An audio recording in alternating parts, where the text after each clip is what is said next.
life of magic begins with astrology. This is just one of the brilliant quotes from the episode that you're going to hear or watch today from best-selling author, psychotherapist, and former monk Thomas More. I wanted to record an introduction for today's episode so you have a little backstory of why this episode is so very special, how this all came to be, and what you can expect to learn. The original interview was recorded in 2018, and since then, the recording has only been available to students in our Your Soul Purpose class.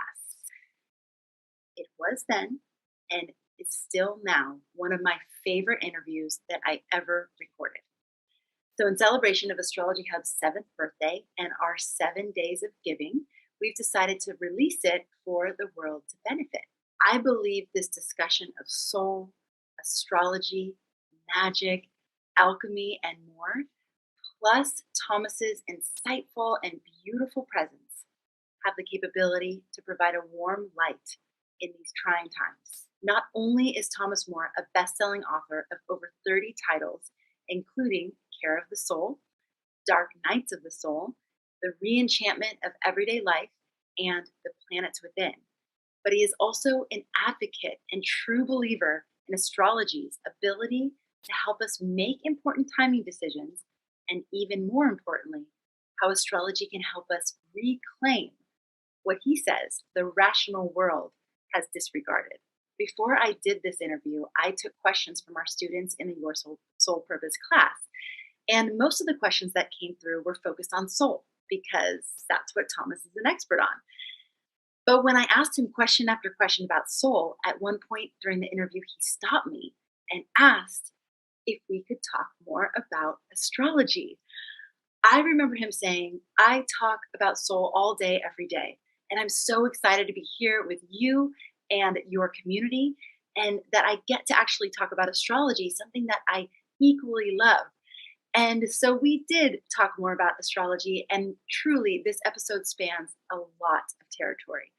In it, you're going to learn the behind-the-scenes story of his more astrologically focused book, The Planet Within. Many of you have read this, and how he believes publishing this book on astrology is what got him denied tenure during his academic career, and why he says this is the best thing that ever happened to him. Why he believes it's so important to, quote unquote, arrange your life to be in accord with the sky. The 3 things that differentiate spirit and soul. How to know if you are in ego purposing or soul purposing. Where astrology and soul come together. What magic and alchemy are and how they relate to astrology. And why he believes Venus is the planet or the energy or the archetype that can get us out of the messes that we're in today. I smiled the entire time I rewatched this episode, delighting in his calm demeanor, the gentle way he redirected some of my questions, and the depth of exploration that ensued. I hope you enjoy it as much as I did. And if you're interested in learning more about soul and astrology, and how you can use astrology to connect more deeply with your purpose and the everyday magic of your life, you're welcome to check out the popular course we did with astrologers Donna Woodwell, Stormy Grace, Tammy Brunk, Divine Harmony, and Nadia Shah. You'll learn how to uncover the clues of your soul's path by using your astrological birth chart. You can go to astrologyhub.com/soulpurpose to learn more and join this very special self-study course today. Again, that's astrologyhub.com/soulpurpose. Now sit back and enjoy this very, very special episode with Thomas More. Thomas, it is so wonderful to be here with you today. Thank you so much for joining us. Well, thank you for asking me. I'd love to talk about astrology. That's so great. It's so amazing to meet teachers and people in other fields that incorporate astrology and acknowledge the power of astrology. Yeah, take it seriously. Yes, exactly. So Thomas, let's start with kind of big picture around the work that you've done around soul, because you obviously have dedicated so much of your life and your work to understanding soul and helping us understand soul. So what inspired you to go in that direction? I really don't know. Soul. Uh, I don't know. It's quite mysterious to me because I never ever sat down any time in my life and said, I think I'll make my life work at the study of the soul. That would be weird to me. Never would have thought of it. So it's something that crept up on me, I think. I was a monk for a while, a Catholic monk, when I was very young. And of course, the word soul was very common then. And I studied Latin. I learned Latin, studied, I think, 7 years of Latin and was taught in Latin for years. So anima and soul have been very familiar to me for many years. And psyche, too, psyche, the Greek word for soul. So, but then I think I really got seriously interested when I began reading Carl Jung. And Jung is really very explicit about soul and tries to sort out all those different aspects of the self and the world in relation to soul. So that was very, very rich for me. And I've read his collected works, 18 volumes. I don't know how many times I've gone through most of them. And then I met James Hillman, who was a Jungian analyst and studied in Zurich, was head of studies in the Jung Institute in Zurich for a long time. And he wrote books about the soul. One of his early books was called Suicide in the Soul. So I loved what he did. I think he was just a great figure to me, very good friend and a very important mentor to me. So I think that's where it came from, really. It came from having that background where it wasn't very specific and focused. And then Jung helped me focus it, and Hillman did even more so. Were you still a monk when you were introduced to Carl Jung's work? No. Okay, I think I read a little. I think I did read one of those popular books that Jung put out, Modern Man in Search of a Soul, or one of those books when I was still in the monastery. But I know that I didn't really seriously begin reading him until I did my PhD work at Syracuse University in religious studies. And I focused, my idea was to bring psychology and religion together. So that's where I read Jung very seriously and really, really tore into it. Why did you leave the monastery? That's another question I don't know the answer to. Oh, you really? Oh my gosh. No, I think there are a lot of possibilities. I woke up one day, I remember one day in particular waking up and realizing that whatever had kept me in that all those years, I was in it for 13 years, whatever kept me in it was gone. It just wasn't there anymore. Now, why it left, I'm not too sure. Sometimes I feel I was educated out of it because I got a very good education. And it was also the spirit of the times. It was in the early 1970s when the culture was going through radical changes and the spirit of Reformation was in the air. And so I picked that up and I wanted to be part of it. And I also felt it was time to make a big change in my own life. I wonder what transits you were going through. That's a good question. Speaking of the 70s, you wrote this book, The Planets Within, in the 70s. What inspired you to write a book that explored the archetypes of the planets? Well, it's a long story. I said I was at Syracuse University. It was a wonderful program in religion, so open-ended and open-minded. It was just wonderful. And I was studying literature and poetry and depth psychology, all in relation to the spiritual traditions of the world or having some connection to them. And I had to write a dissertation, and I wasn't sure. I studied music most of my life, so music was very important to me. And I've always had a kind of a quirky imagination for things. I like odd things. And so one day I was in a library and I just pulled a book off the shelf way up above me, and I didn't know what it was, and opened it up.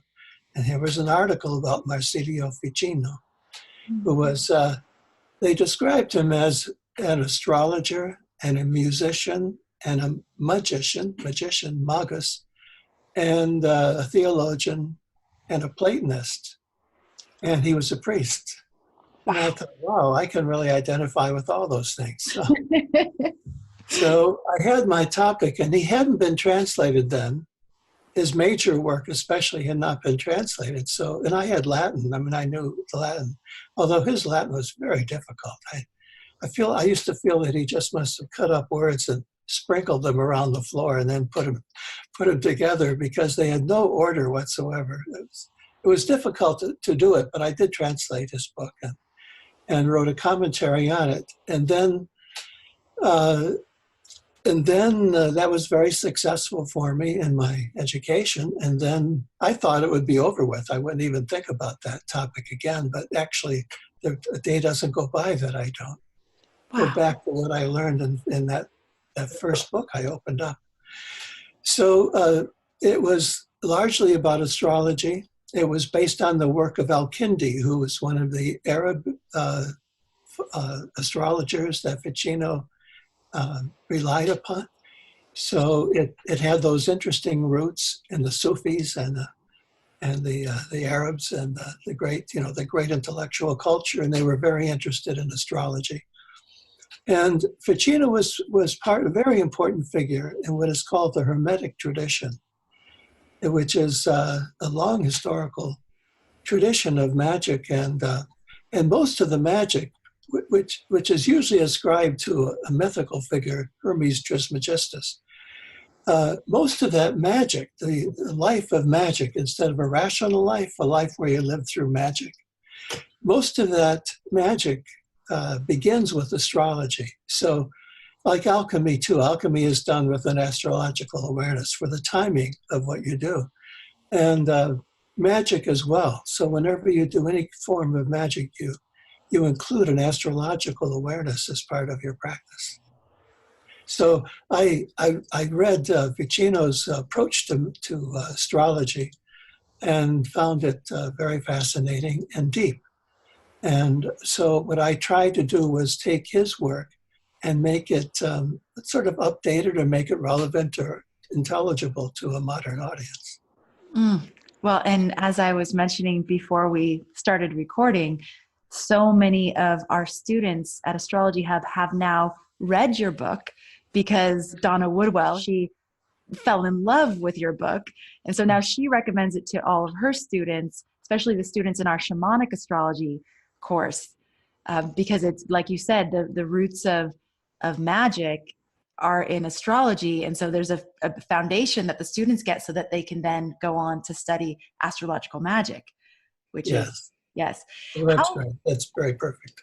How was that received? So you're, a psychotherapist and you're writing this book about astrology. Was that like a risky thing for you to do, or is another thing you didn't really think about and you just did? I don't worry too much about those kind of risks. I don't care. If people are worried about that kind of thing, it shows their mind isn't open enough. So I don't worry about it. I just go ahead and deal with the consequences whenever they are. I think I was denied tenure at the university where I was teaching because of my interest. There's no question about that. I don't think it was specifically this book, but it was the only book I had published at the time, and I had to publish. And that was one of the reasons I think I was not given tenure, which helped me tremendously. It was a great thing for my life that I didn't get tenure, but I was disappointing at the time because I really wanted to be a college professor. Wow. But I went on. That's the way I lived my life. I've gone through several big changes, and I feel that they are the kind of changes that are, that's a matter of time. Astrology is so much about time. It's time as an image, where you treat time with your imagination rather than treat it as counting. You don't count time as much. There's some counting, but you don't count so much as you see time itself as something else. It's an experience that doesn't have to do so much with quantification.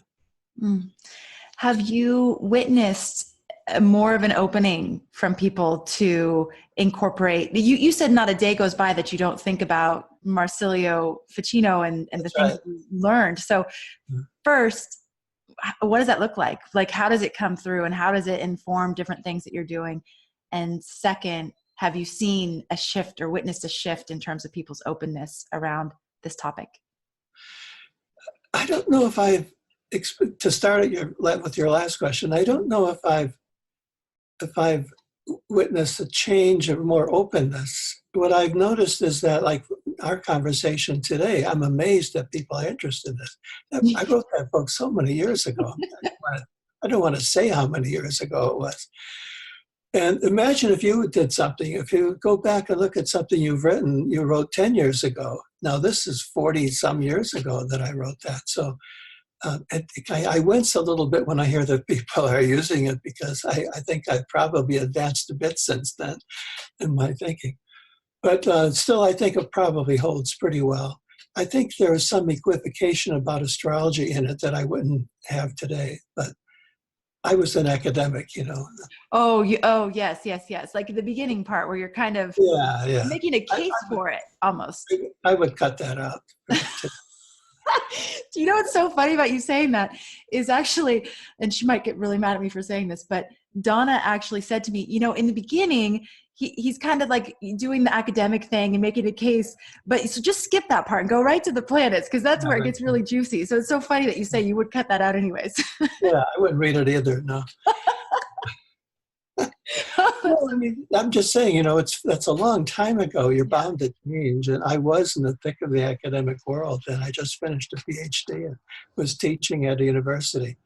So that had an effect on me. I was thinking all these people around me, I have to hedge a little bit, because otherwise I think I'm a total weirdo. You know? Totally. So, but I love that material so much. I really do. And I think the reason that I keep going back to Ficino, well, I'll tell you that when I opened that book up from the shelf in the library, what I read was a passage from the opening of his book, De Vita Celitus Comparanda. I've never seen that translated well. It means something like arranging your life to be in accord with the stars or with the sky. Celitus means, it's an adverb, it means skyly. We don't say that. Skyly, you know, like the sky. So how to arrange your life in a sky way, or in relation to the sky, is what it means. So I opened this book up and found a passage that said that there are three things in the world: the mind, the body, and the soul. If the mind is alone, if you're just working with your mind, it has no connection to your body. If you just work with your body, it has no connection to your mind. You need a soul in the middle. The soul in the middle to keep your whole self together. And that the soul is a mediating factor in the middle between, maybe even spirit and body. It's a mediator between the two. And ever since then, I've been giving lecture after lecture and talk after talk about soulful spirituality.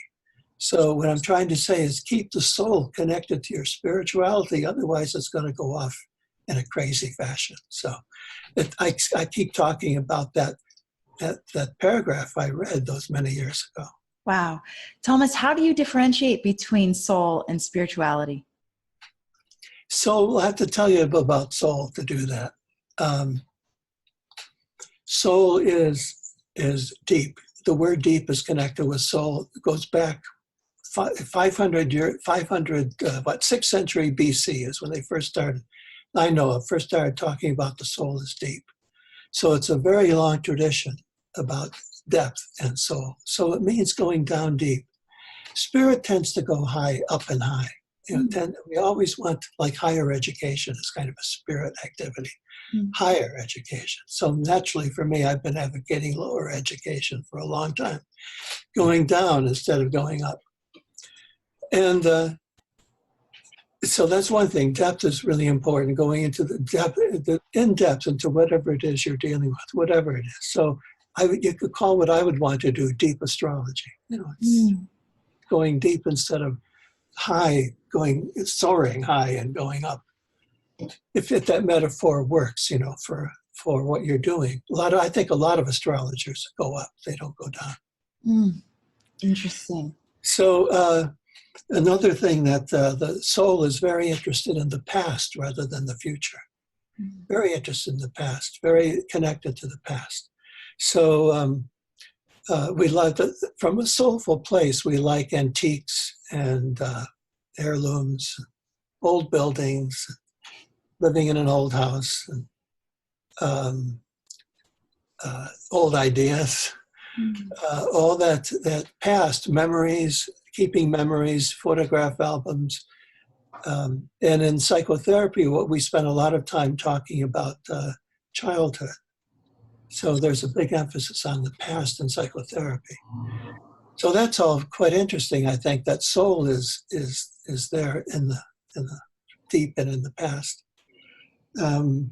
It's also the soul is also more multiple. The spirit tends to like unity. You don't read much in my books about unity. You know, it's all about multiplicity and maintaining multiplicity and different points of view, and communities that have a lot of diversity in them, and diverse ideas and things not being put together. Even my books, I think I drive my editors crazy because I don't like to make them too unified. I never use the word integration, things like that. You know, I'm always trying to keep things multiple and diversified, always. That's a big job, to try to keep yourself as diverse as possible rather than together. I don't want to get my life together. I want to get it apart. I want to get it in pieces and have all this richness and not have to resolve it into one place, but have it all spread apart. Another thing about soul is that it is expressed best in imagery rather than in definitions and quantifications and numbers and things like that. Today, almost every aspect of our culture works by numbers, quantifications, and quantified studies, and all that kind of thing. To me, that would be a very soulless approach to whatever it is you're dealing with. So in a spirit way, in the spirit, we might also kind of move in that direction, wanting to define our terms and be really clear. Soul is not so clear. It's happy to be fuzzy and complicated and very complex, that sort of thing. So I think that that's only saying a few things, but I had to think about this question you asked for several years before I felt comfortable with it. That to try to really grasp the notion that soul is something different. It's equally valuable. Spirit and soul are equally valuable, and they need to connect always. They need to be connected, but they're very distinct. And since we haven't made this distinction, we tend to neglect the soul and go for the spirit. So an awful lot of people are interested in spiritual things, but not a whole lot of people see that the soul is also important. Wow. Interesting. Thomas, when you were speaking about the soul being connected to the past and loving old buildings and old, artifacts and things, I can feel that so deeply. And one of the things that's made me sad living here on Maui is to see all the new kind of generic buildings going up, and it's just like, and I keep feeling this, it's losing the soul. And you just really put words around that. Why is it that the soul is so connected to the past and these old things? Why is that? Oh, I don't know. I don't know the answer to that, really. I just know that there is this part of ourselves that likes the past, that we can reflect on the past. And there's a bit of, maybe it's also because there's a bit of melancholy connected to the past. And the soul tends to like melancholy instead of being very spirited and cheery. Not that it's sad or depressed or anything, but in itself, but that there's an inclination toward the reflective and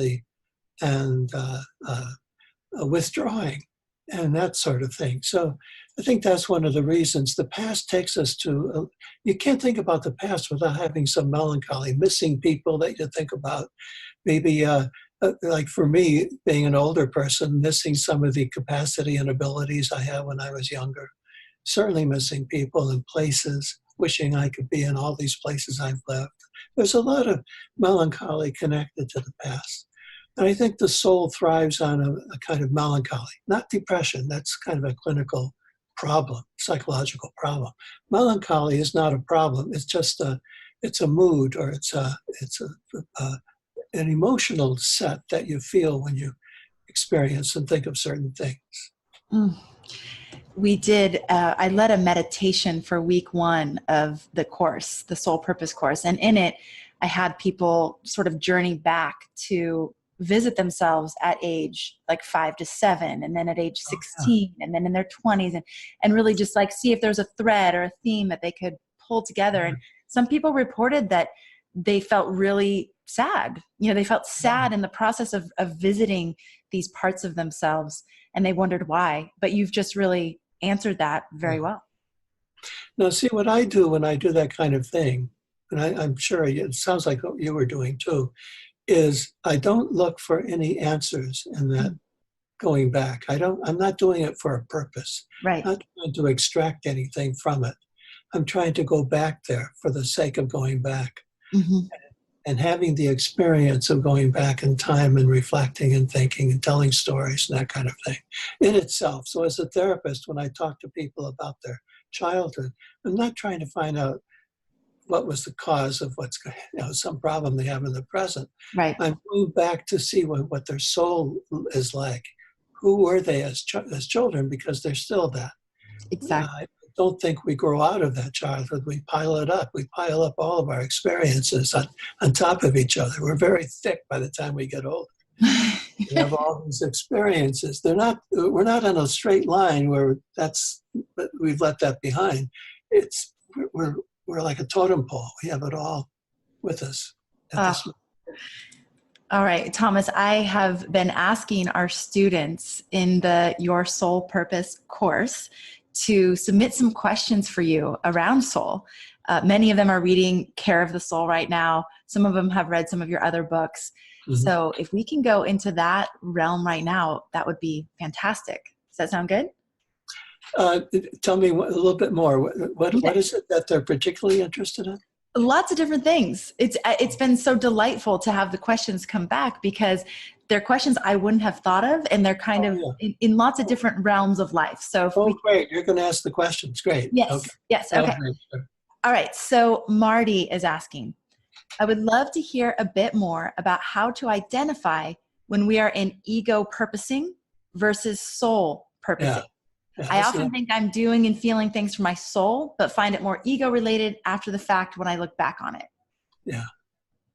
That's really important. Yeah.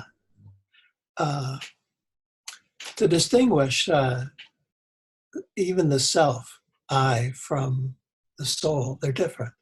I do think there's an identity we have an identity that's very deep, a sense of self that is very deep and largely hidden. We don't know all about it. And it's not so much that active agent that the ego is that gets us through the day, but it's a deep sense of self. And you may discover at different times of the day, you realize who you are, and how you react to people and different things. And maybe you've forgotten that you are that person too. It's very, very deep. So the soul offers a sense of identity. And I think in order to find your purpose, you, at the soul level, you have to do it very differently from at an ego level. So you don't do it rationally. You find your purpose through reading the signs, for example, in life and in the world. So I'll give you an example. I was mentioning before that I was denied tenure at a university. When the chair of the department told me that, I remember it so well. He was a good friend of mine, and he told me that, and I was shocked because I didn't think there was any problem at all. I thought I'd just sail right on. And at the end of it, he said, if you want to appeal this decision, you can do that. And it sounded like such a weird statement to me, because he had already spoken. And what I heard was like the angel Gabriel had spoken. This angel had appeared using his body and voice to tell me, you've got to shift now in your life. You move to, from this second, you were a different person. Now you're moving in a different direction. You've been in this one, okay, you've been working at it now probably for 7 or 8 years. Now you have to shift. In this second, you shift to another. All I know is I was absolutely, totally certain. I didn't have any doubt. This idea of appeal or discussion meant nothing to me. I just have to go now in a new direction. And this is what I mean by the soul purpose. You don't find it by figuring it out in your head and that sort of thing. You read the signs, you hear the world speak to you and give you your direction. You listen to the world, you listen to other people speaking not as themselves, but some voice speaking through them. And that's how at least I've guided my life, by listening and moving in that kind of direction. That's, to me, that's finding your purpose at a soul level. You listen for it, you don't figure it out. And do you have any tips for differentiating when someone feels like they're listening, but it's really driven by something else? How do we differentiate between those things? Well, it's not the kind of question, it's almost impossible. You're asking all these questions that I can't answer. It's difficult to answer that kind of question because all you can do is live your life in such a way that you know what it's like to obey, that you are not in control of your life at all, ever. Like you're not really in control of it. You are always watching and seeing what happens and willing to shift and move all the time. So I think it's the preparation for it that really helps you to distinguish. You can't say, okay, these are the criteria. If you follow these 5 things, you'll know that is trustworthy. You can't do it that way. Uh-huh. You prepare yourself by being a person who is very intuitive. It takes a lot of intuition to do that. Who is able to listen to the world and is free enough to be able to make a move and a shift when you have to make it. That's the way I can put it. Perfect. It's such a soulful answer, right? The mind is like, give me the prescription. And the soul's like, there is no prescription. No. Okay, good. All right. Lucas says you have to live your questions. Yeah. You can't answer them. You live your questions. Oh, very good. I love that. Okay. Lori is asking, how do we make death an ally so we may live a more awakened life? What's that word, death? Death. Yeah, death. Yeah. An ally. Mm-hmm. Well, a couple of ways you can do that, 2 or 3 ways that come to mind. One, probably the most effective way is to discover how to deal with the little deaths that happen throughout life all the time, that sicknesses and failures, like my failure at the university, that kind of thing. You have to really figure out how to put them in the whole context, in the fabric of your life, where you are not undone by them. It doesn't tear you apart, and it doesn't destroy you. But you can be with them. I don't mean to bounce back and be heroic and cheerful with all these things. I mean that you actually incorporate this ending, whatever the ending is, into yourself, into your life, into who you are. And you don't feel that, you don't give it so much power that it destroys you, but you allow it to affect you. So you change. Maybe change is part of it too. Learning how to change, that's a good way to prepare to have death as an ally rather than an enemy.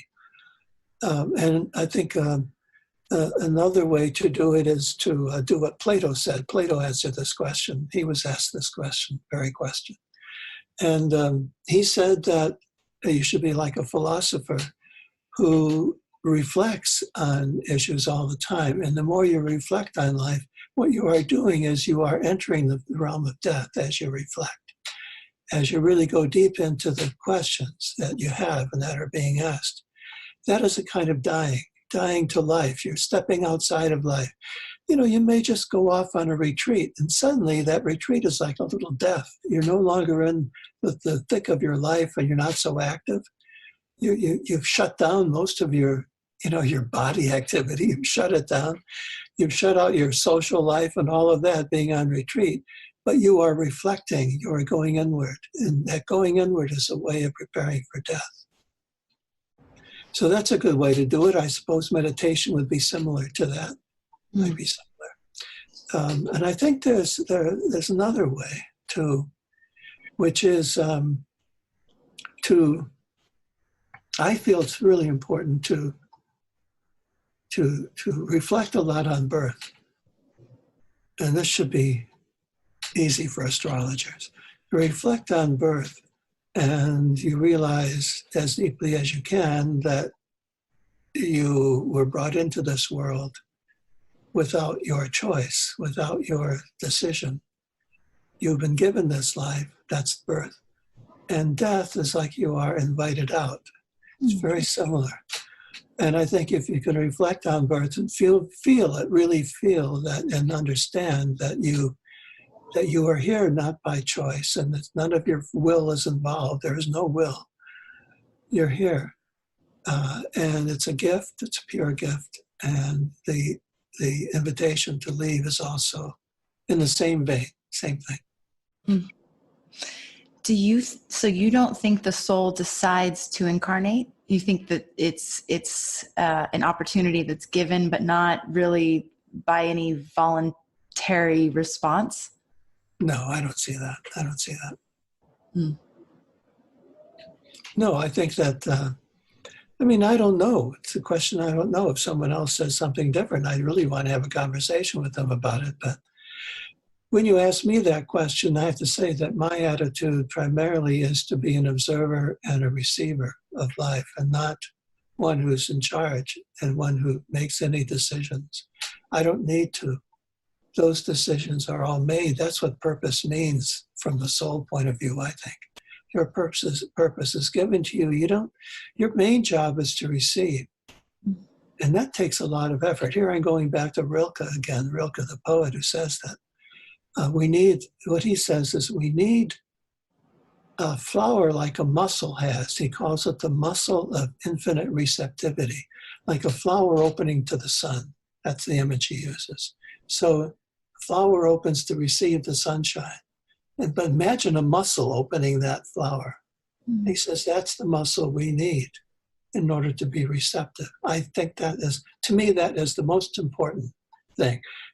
Will and making decisions, they don't seem to me to have a place. How do you help people become more receptive?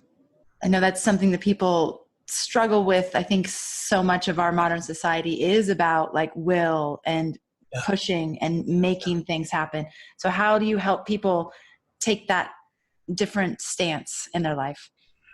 Well, in terms of my writing, I write about it that way. I write a lot about receptivity. I quote that Rilke passage over and over again in my books. So I write that way. I try to write with that attitude and get that through. When it comes to being a therapist, I model it. I don't talk about it much, but I model it. And if someone tells me that they're having trouble making some big decision, I talk it as though I am the receiver, not the doer. And I think that modeling helps. Okay, wonderful. So Thomas, tell us how you see astrology and soul coming together. Well, one of the things I mentioned is that soul is more inclined toward multiplicity and diversity rather than everything coming together into one. I think one of the great benefits of astrology is the multiplicity. When you put all the different possible combinations together, it's vast what you can do with astrology, with the 12 signs, the houses, the transits. The planets. You put all that together, you've got a vast, infinite possibilities there. So I think that's one of its great strengths is that what we have to do whenever we think about life, we reduce it somehow. Yeah. Freud reduced it to ego, id, and superego. That's two. 3 is not enough, as far as I'm concerned. That's a little too narrow. Another psychologists have reduced human life. We have to reduce it in order to try to get some perspective on it and know what to do with it. But astrology does reduce experience to these, to 12 signs and houses and all that. But that reduction is not too much. I think it's very rich, and it can take us a long way. So that's one thing. That's the one aspect of the soul quality of astrology. Another is, I think it depends on how you do it. But the planets are named after the gods. And Jung and Hillman, for example, just name two people, have developed wonderful, vast, deep psychologies based on the gods, the Greek gods and the Roman gods. And astrology has this. But I think you would have to really understand the gods in all their richness in order to make your astrology more soulful. That would be a way to do it. Mm-hmm. One thing a soul doesn't thrive on is symbolizing, symbols, in the sense of one thing stands for another. That doesn't work that way. It's like in dreams. I use dreams in my work all the time. I would never use a set of symbols for dreams. A lion represents strength, something, an owl is wisdom. That's facetious, An owl is an owl, a lion is a lion. There's just so much there in that animal. You could talk about it forever. So I wouldn't want to reduce things, and I wouldn't want to reduce the gods to symbols of something. Venus is not just sensuality or sexuality or something like that. There are vast mythologies of Venus. So I would think that one way to bring some soul to astrology would be to bring more of the stories of the gods and goddesses into it. I know people are doing that. I know they're doing it. And they have been doing it for decades, at least, if not centuries. But I think we could do it more. I think that a lot of times a lot of people have the sense that astrology is kind of a symbol system. You just keep, connecting a thought and an image. It's not imagistic thinking. The soul is really, really only thinks imagistically, poetically, narratively, story, that kind of thing. So the more that element is emphasized, the more your astrology will have soul, I would say. That's one way to look at it. Thomas, it's so interesting. We were just recently having this conversation because what happens is when you're a student, naturally people want it to be broken down and clear, like this plus this equals this. And the whole conversation has been around how you can't really do that. I mean, you can start there, but the truth is it is so much richer than that. It is so much more nuanced. And we were talking about the house systems because there are like 30 plus different house systems. So there's 30 different ways to break up the sky. And in one house system, it might mean this. In another house system, you might think this about yourself. So the trick is being open to the idea that you could be all of it. I mean, and if you get too married to one definition of yourself, when you were talking about the mini deaths, it's like there's actually a mini death there. When you think that Venus is in the 7th house at this degree, and then it changes and all of a sudden it's in the 6th house, and now you have to see yourself differently. Right. That is a little bit of a mini death because what you thought you were is a little bit different now. So I see that process happening. How would you help people? I love what you're saying about the narrative, and that's what we've been talking about in this class, is like we're putting together a story. It's not a definition. Yeah. And there's another thing related to what you just said is the idea too that going to systems of the past and to other cultures would enrich and help diversify your approach to it too, to find out what in India, what the astrological procedure and what all the images would be there, or somewhere else, China or wherever in the world that's done, or in the past, going back to the past in our own culture And I think there's a great deal to learn from the astrologers of the past. And that's what I've done a lot. In my work, I refer to I consider these people I've written in the past to be full of wisdom and understanding. I don't have the sense that a lot of modern people do that. That what we do today is so much better than what people have done in the past. I don't think that's true, especially in certain areas, and I think astrology would be one. So I would really study some of the great astrologers of the past. Maybe I'd look at John Dee and Robert Flood and some of the, Ficino himself, and some of the earlier astrologers. So Paracelsus would be a great one to study. He is so wonderful with medicine and astrology. To be able to study all those things, to get insight into how you can do this in a way that's so much more delicate and refined than you would have if you only stayed with your own culture and in your own time. There's a resurgence of people doing that. There's a big a rising trend in popularity of traditional astrology. There's a bunch of astrologers really committing their work to translating old texts. Oh, I know. Yeah, I have those translations. Yeah. Yeah, so it's definitely happening. I think there's so much richness that's being brought to the astrological conversation because of that. Yes, for sure. Why astrology for you? Why do you believe that there's validity, and how do you see it helping people navigate their souls and their lives? I have to answer that somewhat indirectly. Okay. My field is religion, and I define that very broadly. So I see religion as a way of establishing a relationship, an effective relationship to the mysterious. I think that's probably my definition of religion. I know religion is not a word that's in vogue today, but it's my field. What can I say? So, but that's how I understand it. I've understood it from the beginning of my studies in this field, is that it's an effective and imagistic way of dealing with the mysterious and the infinite, you might say. So I think that's what astrology does. It's one of those ways that is imagistic and ritualistic too. The rituals of astrology are important. And it's a way of relating then to the mysterious that is effective. I think the wrong way to relate to the mystery is to try to explain it. Mm-hmm. That's the contradiction in terms. So the point is not to keep trying to explain, which is the modern way to explain the mysterious, but rather to find a way to live with it effectively. And the mysterious, however you encounter it, whether it's an illness or it's the universe or whatever it is, your life itself, death, all these these mysterious things we have to deal with all the time.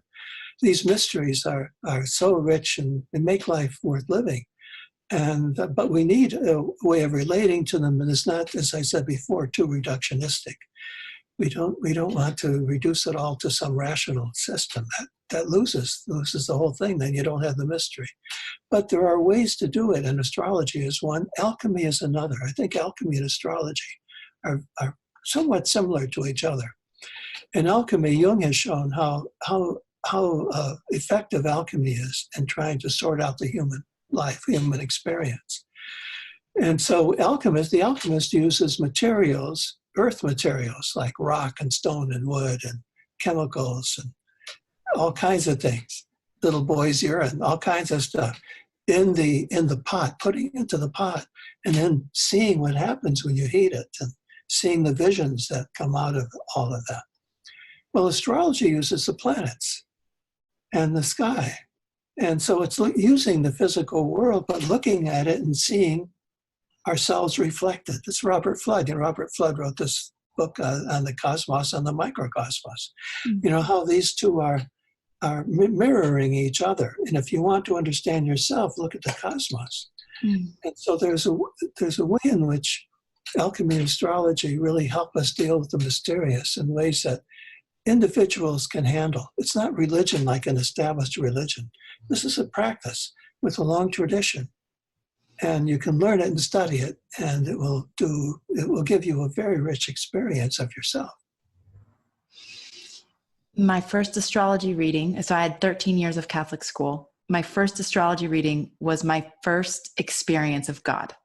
It was really just sitting there going, whoa, there is something so vastly intelligent that is beyond my comprehension. Yeah. The only word I can think of is God, but it's just that mysterious perfection that is being mirrored in this chart. It's like, it's completely mind-blowing. Yeah, it is. How do you incorporate astrology into the work that you do? Well, that's a tough question. I have to say that it's like a confession to you that it's like in our family. My wife is a wonderful visual artist, just incredible what she can do. She showed me a painting yesterday that it just floored me.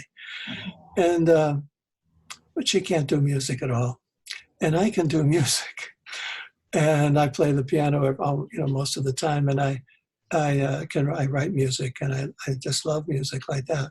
So I have this talent for it. I really am totally captivated by astrology, but I don't have the musical talent to be an astrologer. I know that. Just as I don't have it, I don't try to be a visual artist. I can't do it as much as I would like to. So I don't have the talent in me, or whatever required. I don't know if that's the right word. But what I do is that I keep an astrological mind. I mean, I do use. See, I have to say something else here. To me, looking at the clouds is astrology too. So anything in the sky, anything that's going on in the sky is astrology as far as I can see. So I'm interested in, and Ficino thought that way. He talked about the sun rising, pay attention to the sunrises. And not just not in the form of astrology so much, but just your relationship to the what's happening in the sky.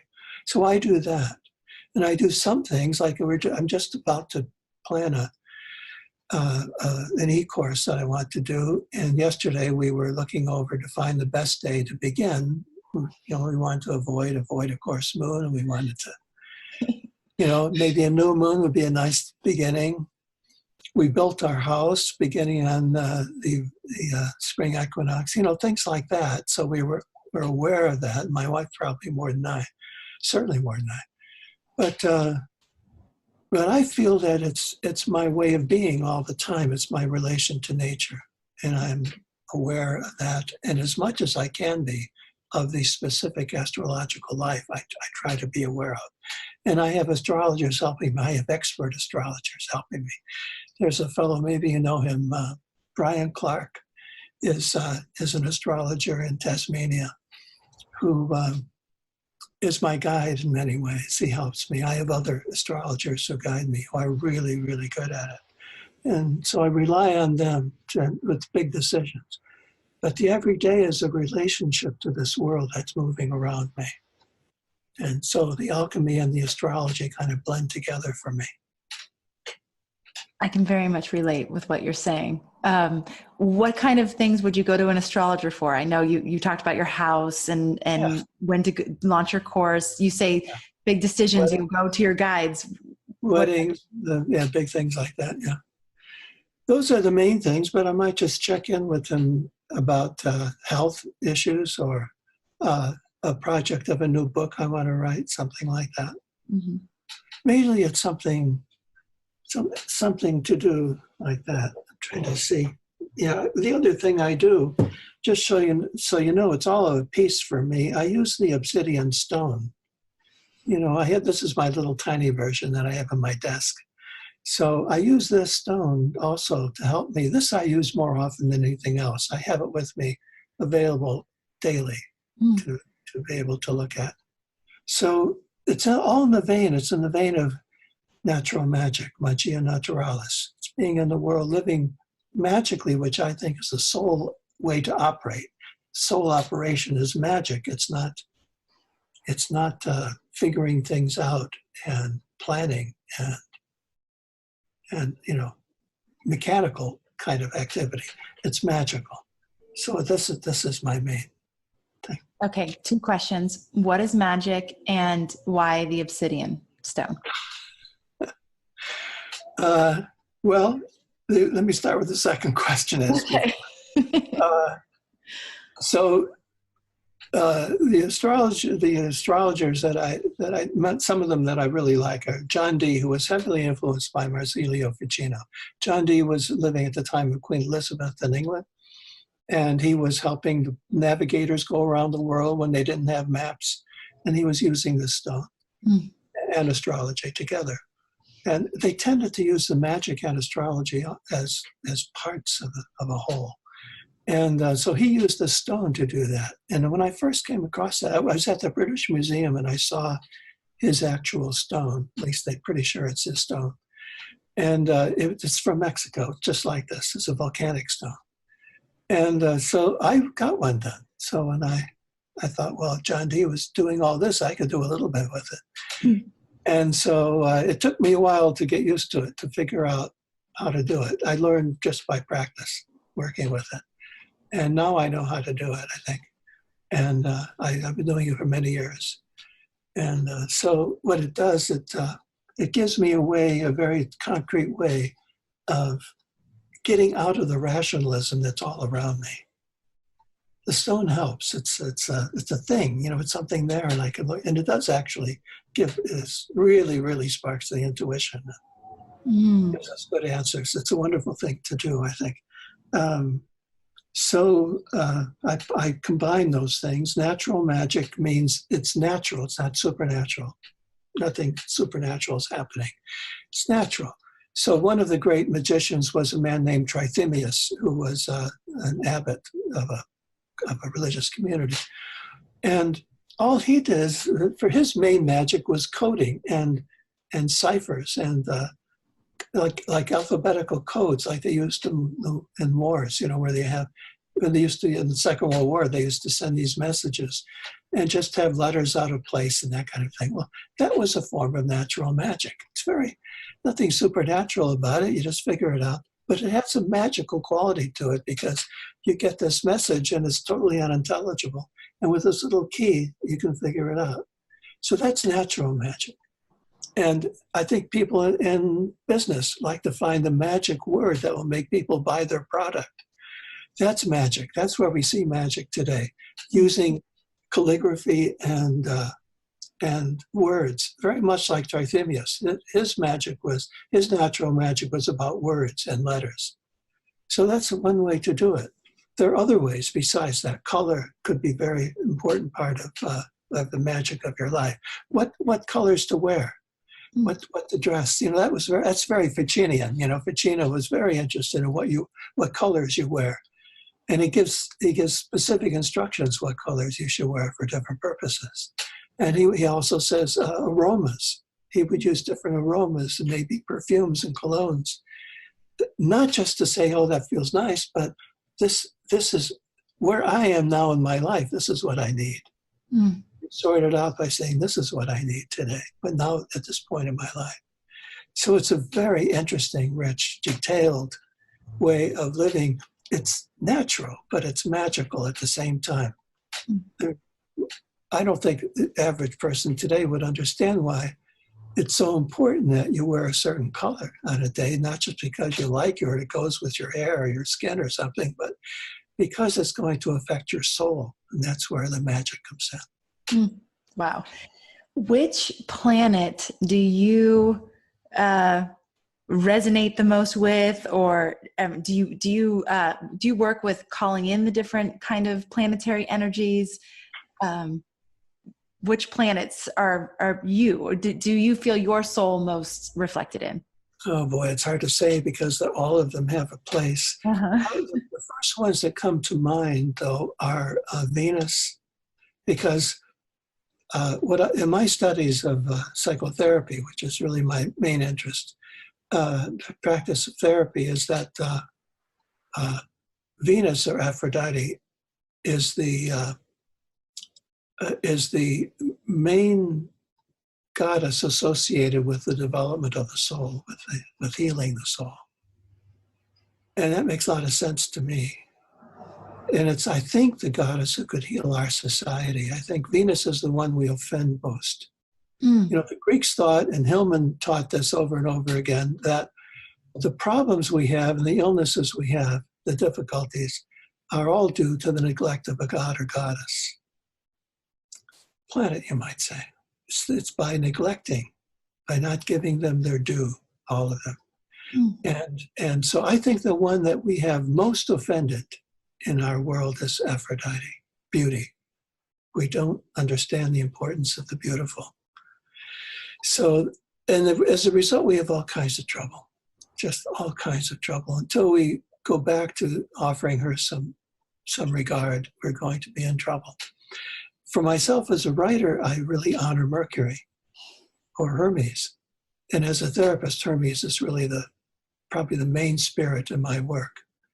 It has to do with language. He has to do with language, with the surprise revelations, with humor, with not being so dignified and noble, with theft, a certain kind of deep way of stealing the right things. We have to steal from each other all the time. I'm stealing from you today. You're stealing from me. That's what we're doing. So there's Mercury. Hermes is. By the way, if you really want to know the planet Mercury, you really should, read and study about the god Hermes. So those are the ones that are most important to me at the moment. Why do you think beauty? You notice I remain polytheistic instead of Yes, it's great. Why do you think beauty is so important to the soul? I don't think that. I guess I've learned that. I read Plotinus is one of the earliest writers in the 2nd century. Plotinus developed a philosophy called Neoplatonism. And most of these magicians were Neoplatonists at the same time. They followed this teaching of Plotinus. Plotinus has this writing that we have from his time called the Aeneads. And the Aeneads are a wonderful collection of essays on the soul, going back to the 2nd century. And they are 80%, maybe 75% about beauty, the importance of beauty to the soul. He says along the way, and I've quoted this in my books, that he says that when you work on your soul, when you care for your soul, it's like a sculptor cutting away at a stone. And you realize that you need to get rid of this and get rid of that and keep shaping and polishing up until it's beautiful. Not so that it works, but so that it's beautiful. And I'm reminded all the time that some of the most soulful and beautiful people I know are very sick or emotionally in great distress or psychotic. And yet they're the most beautiful and soulful people I know. So I don't want to have being able to function as the criterion for soul work. Beauty is really the place. Beauty is what we need. We need a beautiful world. If we had a beautiful world, we'd be much better off than trying to make it all function properly. Thomas, there's healing for me in hearing you say this. I have my Sun and Venus conjunct in the 12th house. I don't know if that means anything to you, but yes. I've always been beauty is very important to me in terms of my surroundings. And I had a person say to me one time, what is this obsession with beauty? Like, it's so superficial. Why are you so obsessed? And I was like, I don't know. I just like it to be beautiful. Yeah. And so there's a little bit of a shame that I felt for having that desire for beauty around me. Well, see, that's what astrology could do for us. It could help us reclaim these things that the rational world has disregarded. But the astrological world doesn't. I mean, it's right there. You can't ignore the fact that Venus is right there and prominent, and also in a place where you are really, it's not what I'm saying, I guess, is that it's in the 12th house, you said. Mm-hmm. So, really, really out there, and really doing what you do. I think it's probably exactly where it needs to be. Yes. So it would be great. We'd have to have a whole hour session on that. Okay, I'm going to ask this one from Leah. It would be an interesting one to end on, but it's a really great question from your Soulmates book. Thomas More writes, from a Hermes point of view, sex offers guidance towards soulfulness, especially toward the deep places of the soul where strong emotions arise. We might look closely at shifts in our sexual fantasies for signals of what is going on deep in the soul. Our usual tendency is to judge these fantasies, to move quickly into either repressing them or acting them out. We don't think to take them as indications of movement of the soul. The soul has its own sexual poetics, which have far-reaching resonance and many levels of meaning. Okay, so then Leah asks, in examining Virgo in my 8th house, I have a question.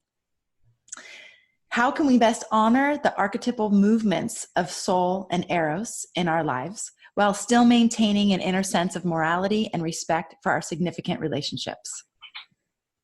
Okay, the general answer to that question, especially to the last part of it, is that human beings can do more than one thing at a time. That's just what you have to know. You start with that. Or another way to put it more in a fancier way is that what Hillman used to say is that the soul is polytheistic, meaning that there are many, many different claims made on us, many gods, many planets, and they each have a place. One doesn't rule out the other. The question is for the human being is to live astrologically, is to live polytheistically, to be able to say yes to all of those possibilities and all those claims. So Virgo and Venus, what do you do with that? Well, and Hermes. What you do is you have to spend your life, probably a part of your life, trying to work it out. It doesn't happen overnight, and there's no logical answer to it. So you have to work it out for yourself in a way that nobody else does. So work out for yourself how to make your sexuality very much a part of your life and your identity. But this talk about Hermes, the material I wrote about Hermes and looking at the fantasies and images. When you do that, if you don't take sex only as behavior, but as the images around sex, then you have a better chance of seeing it be able to be coexistent with Virgo, or with that Virgo feeling and requirement. They go together well, because you wouldn't want to have just totally unbridled sexuality. I don't think so anyway. Maybe some people feel they would, but I think that the Virgo idea plays a good role with that. It goes hand in hand very well with Hermes in that regard. Hermes fell in love with nymphs, and there's stories about that. He would fall in love with these virginal type nymphs. I think that's very interesting, because he needs the whole pulling back and the holding back. That the fantasy that I am pure, that I am not, my whole life isn't devoted to sex, or I'm not compulsive about my sexuality. I can fit it into my life in a way that it fits with my other values.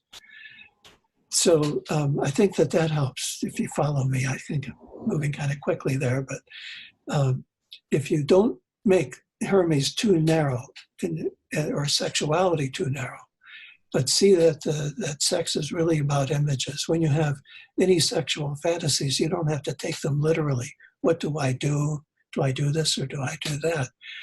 What do they suggest in a bigger way? I find as a therapist that when people have dreams of sex, that they're making love in their dreams, that it's not so much usually about their sexual relationships in life as it is about the joy in life, or their feeling of vital and alive. In fact, in general, I find that when people begin having sexual dreams, their vitality picks up. It has a lot to do with vitality. And Hermes can certainly give that. So can Aphrodite can give. But all the gods are sexual in a way. Even Virgo, sexual in a certain way. There's a virginal kind of sexuality. So I would be wide open. Open your mind to all those things, and consider the question I asked before, or what I said before, is human beings can do more than one thing at once. And try to do that. Try to be reserved and pure in a way, and very sexual too. Wow. Talk about life journey, navigating that reality that you just laid out. That's Beautiful. Okay. Lori is asking, what's the most important thing to teach or model for our children and grandchildren? Model is really a good word. It's so important to model this. So the thing to do, there's a tendency, I think, within parents and teachers and grandparents to want to mold the child, or well, the first thing I have to say is, don't try to make the child you. Don't, I don't know if I should say this, it's so obvious. Don't make the child yourself, and don't make them be who you are and what you want to be or what you want them to be. The whole thing is to create an environment where they can be themselves, which means they're going to be different from you, which means there's going to be some tension, just the way it is. So that's the first thing. Learn to live with that, and don't expect this. The easy way is to have a child be exactly who you want them to be, or who you want to be, or you think you are. That's the easy way. No challenge in that, but it's dead. There's nothing there. There's no life. So the point is then to nurture the child's own identity and realize that their identity will come out, gradually emerge out of their soul, not from some plan, not by getting a great job. It's not that. It's about how their soul emerges, and that changes over time, and it emerges slowly and gradually. And what you first see may not be where it's really headed. So just because they get a job in finance doesn't mean they're going to stay with that. Maybe they're going to become something else, but that's going to lead them there. So you have to be patient and really giving, not narcissistic at all, not having to have your own self fulfilled, but let the child appear. And so your job as a parent is to nurture their soul, not to make sure that they grow up to be what everyone else thinks they should be, or behave in a certain way. And if they have a certain quirkiness, or if they get in trouble, sometimes, work it into their whole plan, see it as part of their whole unfolding, and be big, have a broad net for that, broad capacity to see who they are. Okay, one final question. I know that we're at our time. Kai is wondering if you can provide us with 5, you don't have to do 5, it could be 2 or 3, whatever you want to do, daily practices that we could do to begin to open up, like you're saying, that flower, opening up to listen, to be able to listen more, to be able to receive more what it is that our soul is trying to express to us. I don't know if I can do 3 or 5, but let me just talk about it for a minute. Okay, perfect. You can, I think the trick there is to discover what your desire is. Desire and soul go together. If you haven't read it, read the great ancient story of Eros and Psyche. That's the most important story about the soul. Eros and Psyche by Apuleius.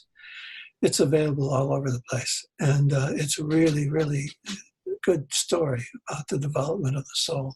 But it's about Eros. So Eros and soul go together. Eros can mean pleasure, it can mean desire, longing, sexuality, it can mean a lot of things. It's not just sex, though. It's deep, deep desire.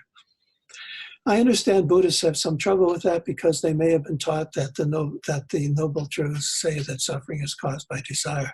I think that's a bad translation, probably, not that I know Sanskrit. But what I've read is that maybe a better translation could be craving. So we're not talking here about craving, we're talking about desire. Desire and the soul are like brother and sister, or husband and wife. And so if you could see what your desire is, if you could get a sense of that, feel the desire, what is, and sometimes desire appears as a wish that's temporary, and it's like the tip of the iceberg. You get a feel for what it is you want, and you have to think imagistically. So if your desire is for chocolate ice cream, think about a chocolate ice cream type of life. Think about what it would be. It might be dark and sweet. And think and use your imagination to explore that desire that you have. You may have a desire to travel, or you may have a desire for a certain job to do, a career to have. and it may not be what you think. If I can talk about myself a minute, I, at 13, thought I wanted to be a Catholic priest, and I studied for 13 years to be a priest. I left it. I left it because I thought it was over. And I wandered for a number of years, not knowing exactly what to do. It wanted nothing to do with religion or anything like that. I ended up with a degree in religion, and then I wrote a book called Care of the Soul. And since then, I have spoken at more churches and at more pulpits than you can imagine. I get up there and I realize that I'm doing what I wanted to do when I was 13, but it's different. It looks different. It's not the same, but it's better in some ways. So that's what I mean by the shape of desire. Your desire at the beginning may not, by the time some years have passed, may look very different, but still be the same desire being fulfilled. So you have to look carefully and think about things, and don't take anything literally. Everything is an image and a story. So take it that way and see through what's going on. That's what Hillman says in the beginning of his revisioning psychology. See through everything that's happening. Don't take it as it appears to you. See its deeper story, its deeper imagery, its metaphorical nature. Pay more attention to the metaphor than to the reality. Thomas, amazing. I could spend days. I would exhaust you asking so many more questions. Thank you so much for being with us, for sharing. I mean, to be able to share in your enthusiasm about astrology and how you see it and how you work with it is just so delightful. And I know that it's so much fun for our audience to hear as well. And I'm just curious if people want to join your e-course or they want to learn more from you. I know you have so many books that we can read. Where should we go? Is there one place people could go to learn more? Yes, I have a website. It's called thomasmoresoul.com, thomasmoresoul.com. And I'll be advertising. I show there, I have a calendar where I'm going, and I will certainly be detailing e-courses that I'm planning right now and hope to start within weeks, a couple of weeks. And so all of that is there. I do have a couple of pages on Facebook, and I also keep people informed through that, and LinkedIn. I've tried it. I like to write, so I find all these different places where I can write. Perfect. Well, lucky for us, I am listening to Care of the Soul, and for me, it's like it's an 11-hour book on Audible. So it's like this wonderful backdrop to the days, I'll just like tune in. And as I'm listening, I'm like, gosh, I wish he did some online courses, because it'd be so nice to work with him online. I don't know if I can travel. I have 2 little girls and me on this island, but to do it online. Especially from Maui, I know. Yeah, exactly. But I'm so happy to hear that you're bringing some of your work online and letting us study with you that way. It's brilliant.